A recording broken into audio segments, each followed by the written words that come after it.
జిల్లాలో సాగునీటి కోసం రైతులు అల్లాడిపోతున్నారు. ఇప్పుడు ప్రస్తుతం ఎలినినో ప్రభావంతో తీవ్ర వర్షాభావ పరిస్థితులు నెలకొనటంతో సాగుకి సన్నద్ధమయ్యే సాగు చేస్తున్నటువంటి రైతులు అటు ముందుకి వెళ్ళలేక ఇటు వెనక్కి రాలేక తీవ్రమైనటువంటి ఇబ్బందులు పడుతున్నారు. ప్రస్తుతం ఖమ్మం జిల్లాలో సరిగ్గా ఈ రకమైనటువంటి పరిస్థితి నెలకొంది. ఎందుకంటే ఒకవైపు తీవ్ర వర్షాభావ పరిస్థితులు, చాలా మండలాలు ఇప్పటికీ లోటు వర్షపాతం నమోదవుతూ ఉంది. అయితే వైరా రిజర్వాయర్కి సంబంధించి మనం ఇక్కడ చెప్పుకోవాల్సి వస్తే వైరా రిజర్వాయర్ కింద ఆయకట్టు సుమారు 18,000 ఎకరాలు ఉంటుంది. కేవలం వరి మాత్రమే సాగు చేస్తారు. దాని మీద ఆధారపడినటువంటి రైతులకు ఈ ఏడాది చాలా ఇబ్బందులు పడుతున్నటువంటి పరిస్థితి ఉంది. ఎందుకంటే మొన్నటి వరకు కూడా తీవ్రమైనటువంటి వర్షం పడి కాస్త కూస్త వర్షాలు పడిన తర్వాత కొంతమేరకు రిజర్వాయర్ నిండింది. ఆ తర్వాత 20 రోజుల పాటు గోదావరి జలాలను సీతారామ ప్రాజెక్టు ద్వారా రాజీవ్ లింక్ కెనాల్ నుంచి వైరా రిజర్వాయరు నింపడం జరిగింది. పూర్తి స్థాయి నీటి మట్టం 18.3 అడుగులు. అయితే వైరా రిజర్వాయర్తో పాటు జిల్లాలో ఉన్నటువంటి ప్రధాన రిజర్వాయర్లు, మరికొన్ని ప్రధానమైనటువంటి చెరువులను గోదావరి జలాలతో ముందస్తుగానే నింపి తాగునీటి అవసరాలకే ఉపయోగిస్తామనేది జిల్లా అధికార యంత్రాంగం పదే పదే చెబుతుంది. అయితే ఈ నేపథ్యంలోనే వైరా రిజర్వాయర్కి సంబంధించి కొంత గందరగోళం నెలకొంది. ఇప్పుడు ఇదే కొంత వివాదానికి కూడా దారితీస్తోంది. గత 2 రోజులుగా అఖిలపక్షం ఆధ్వర్యంలో పెద్ద ఎత్తున ఆందోళన చేస్తున్నారు. రైతులు రోడ్డెక్కారు. ఈరోజు కూడా అఖిలపక్షంతో పాటు రైతులు ఇరిగేషన్ శాఖ కార్యాలయం ముందు ఆందోళన చేశారు. ఏకంగా ఓ రైతు అక్కడ విధులు నిర్వహిస్తున్న ఓ ఎస్ఐ కాళ్ల మీద పడి మాకు సాగునీరు విడుదల చేయాలని ప్రాధేయపడటం అక్కడ ఉన్నవారిని అందరం కూడా కదిలించింది. అంటే పరిస్థితికి ఇదొక ఉదాహరణ మాత్రమే. చాలామంది రైతులు, ఎందుకంటే వైరా రిజర్వాయర్ కింద వరి సాగు తప్ప ఇంకే ఇతర పంటలు వేసుకోలేని పరిస్థితి.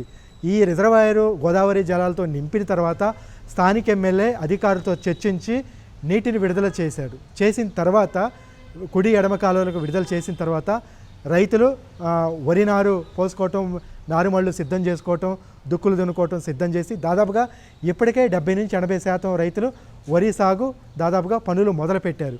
ఈ పరిస్థితులలో ఒక 2 రోజుల క్రితం అర్ధాంతరంగా నీటిని పూర్తి స్థాయిలో నిలిపివేశారు, నీటి సరఫరాని. మళ్ళీ రైతుల్లో ఆందోళన నెలకొంది. స్థానికంగా ఉన్నటువంటి మంత్రుల్ని, డిప్యూటీ సీఎంని, అధికారుల్ని, కలెక్టర్ని, ఎమ్మెల్యేని ఈ విధంగా ప్రతి ఒక్కళ్ళకు కూడా వినతలిస్తూ విజ్ఞాపనలు ఇస్తూ ఖచ్చితంగా సాగునీరు విడుదల చేయాలని రైతులు డిమాండ్ చేస్తారు. వారికి అఖిలపక్ష పార్టీలు కూడా మద్దతు తెలుపుతున్నాయి. ఈ నేపథ్యంలోనే మళ్ళీ 3 రోజుల క్రితం జిల్లా మంత్రి తుమ్మల నాగేశ్వరరావు ప్రభుత్వంతో, ఇరిగేషన్ మంత్రితో చర్చించి సీతారామ ప్రాజెక్టు మొదటి పంప్ హౌజ్ను, లిఫ్ట్ను ఆన్ చేయడం జరిగింది బీజీ కొత్తూరు వద్ద. ఇప్పుడు ఆ నీళ్లు 3 పంప్ హౌజులు దాటుకొని రాజీవ్ లింక్ కెనాల్ వరకు చేరుకుంది.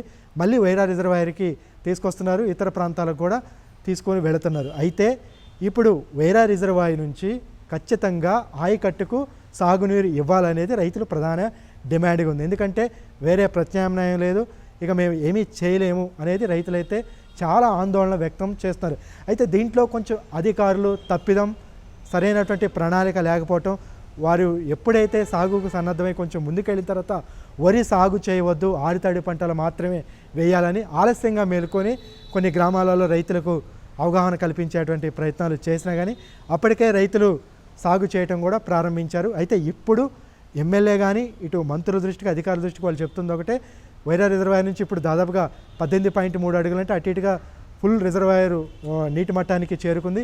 వెంటనే నీరు విడుదల చేయాలి, ఆపకుండా నిరంతరాయంగా డిసెంబర్ వరకు కూడా రిజర్వాయర్ నుంచి ఆయకట్టుకు నీళ్లు ఇవ్వాలనేది వాళ్ళు కోరుతున్నారు. అయితే ప్రస్తుతం అధికారులు కానీ, ఎమ్మెల్యే, ప్రజాప్రతినిధులు ఏం చేస్తారనేది చూడాల్సి ఉంటుంది. ప్రస్తుతం అయితే జిల్లాలో సాగునీటి కోసం చాలా ఇబ్బందులు ఉన్నాయి. చెరువుల్ని, ప్రధాన రిజర్వాయర్ని గోదావరి జలాలతో 20 రోజుల క్రితం నింపారు. మళ్ళీ 3 రోజుల నుంచి గోదావరి జలాలు అయితే విడుదల చేస్తున్నారు. అయితే ప్రస్తుతం తాగునీటి అవసరాలకు మాత్రమే తప్ప వేరే ఏ సాగునీటి అవసరాలకు విడుదల చేయమనేది కరాఖండిగా జిల్లా ఇరిగేషన్ అధికారులు, కలెక్టరు చెప్తున్నటువంటి మాట. మరి రైతులకు ఎలాంటి హామీ ఇస్తారు? ఇప్పుడు సాగు మీద విషయం మీద ఎవరైతే సాగు చేస్తున్నారో, ఎందుకంటే తల్లాడ, కల్లూరు, ఇటు పెనుబలి మండలంలో కానీ, వైరా ఈ మండలాలలో ఇప్పటికే ఒకవైపు చెప్తున్నా కానీ చాలామంది రైతులు వరి సాగు చేస్తున్నటువంటి పరిస్థితి. ఒకవేళ ఇప్పుడు ఇచ్చి మళ్ళీ ఆఫ్ చేస్తే తర్వాత రైతులు ఆందోళన చేస్తారు, పంటలు ఎండిపోయే అవకాశం ఉందనేది ప్రభుత్వం ఒకవైపు ఆలోచిస్తుంది. కాబట్టి ఈ సాగునీటి విడుదల అంశంలో ఏ విధంగా ముందుకు వెళ్ళాలి, రైతులను ఏ విధంగా ఆదుకోవాలని ప్రభుత్వం మంత్రులు అయితే ఆలోచిస్తున్నారు. ప్రస్తుతానికి వైరా రిజర్వాయర్ ఆయకట్టులో ఉన్నటువంటి ఈ గందరగోళం వివాదానికి వెంటనే తెరదించి సాగునీరు విడుదల చేయాలని రైతులు ఇటు అఖిలపక్షాలు కోరుతున్నాయి.